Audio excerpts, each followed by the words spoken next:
Buongiorno e ben ritrovati con una nuova edizione del TG Flash di New Sicilia.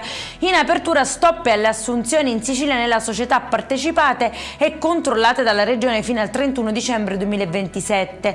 Questo è l'emendamento che il Parlamento regionale ha approvato su proposta del PD. Il provvedimento interviene in seguito alle recenti polemiche legate a diversi casi di assunzioni di parenti e persone vicine ad amministratori pubblici.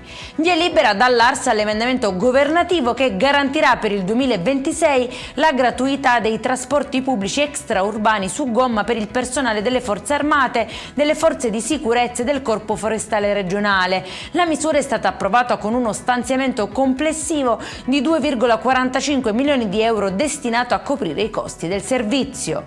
La Polizia di Stato ha sequestrato quasi 28 kg di droga tra cocaina e hashish, arrestando 2 presunti corrieri della droga partiti dalla Calabria e diretti a Catania. Il fermo è avvenuto sull'autostrada A18 Messina-Catania, nei pressi del casello di San Gregorio. I 2 viaggiavano a bordo di auto differenti. La donna, una 29enne, era accompagnata dal figlio minorenne.